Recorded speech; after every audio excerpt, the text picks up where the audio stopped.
These stones are about maybe 600 or 700 million years, and we were the first one to be able to touch them.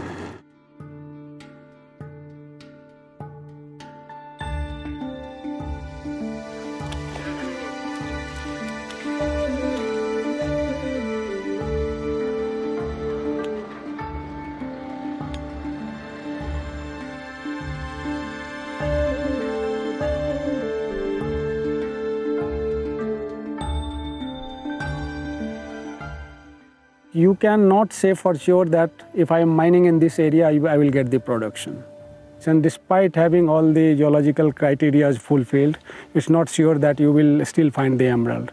So maybe out of 100 attempts which you make to find emerald, maybe 1 or 2 attempts will be successful.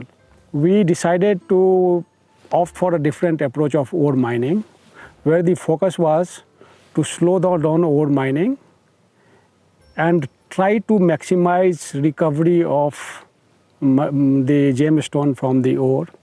Don't go for bigger blast, go for a small jackhammer blast, approach smaller areas, focus more on that area, increase number of chisel men, get more dependent on chiseling than just mechanized mining. We get emerald at slower rate, but bigger quantity. Ultimately, whatever is locked there, I cannot blast it today, I will blast it tomorrow, so it will come. But while you are coming to ore or very TMS close to the ore reaction zone, then we stop those bigger blasting, we stick to handheld jackhammer drills. And after that blasting, we try to focus more on chiseling than just lifting the material out from there. But process becomes slow, but it's more efficient in terms of value preservation. To get an emerald, it's very complicated process. We need 2 mineralogical setup together. So this is pegmatite, which is bringing beryllium, and this is TMS, which is bringing chromium. This line that you see, this is pegmatite over here, and we can take it whole as a reaction zone. But the emerald mineralization are just confined over this place, all along this line.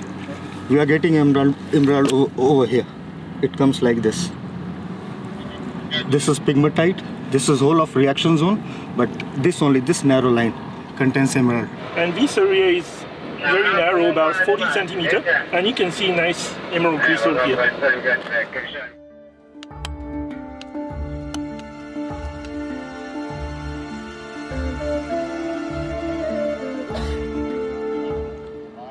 We were able to gather these samples from the floor. So we selected the sample for the Danat reference collection. So there are a few samples that are very good quality, like this one. This is a Jamie quality, nice green. As I collected the sample myself going around, this sample will be classified as A-type sample. So it means this is the highest trustability for sample collecting we can get, because the field geologist is collecting the sample by himself. I was the first one to put my finger on this sample after about several 100 million years. Yeah. Okay, I put them in the box. So this box is going to the sort house, correct? Exactly. Okay.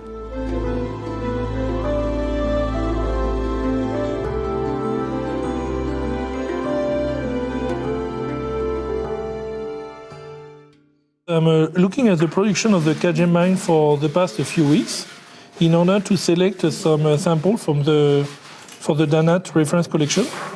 So I'm trying to select some samples that will be good for spectroscopy, meaning clean sample, and also some sample regarding that will be interesting regarding the inclusion.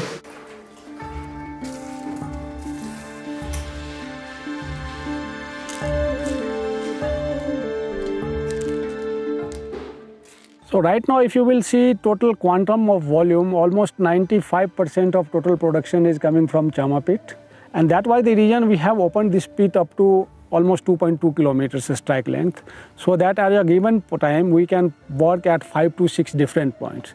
So even if we are failing at 2, 3 or 4 points, at least 1 or 2 points will give us consistency in production. So that consistency in production is basically the biggest challenge. So is this pit your main production one? Exactly, this is our main production pits, and I think it's our production, it's more than 20% all over the world. The emerald it's produced. So this single pit is producing more than 20% of the world production of emerald. Exactly, only this Chama pit. Chama pit will continue to remain our main main pit for next 5 years, or even more. So this pit is a result of 11 years of mining by Gemfields, who started here around 2007. But before that period, you had already some mining, but there were several smaller pits that were separated from each other. And the mining here started many years ago, more than 50 years ago, after the discovery of the emerald in this area in the 1950s.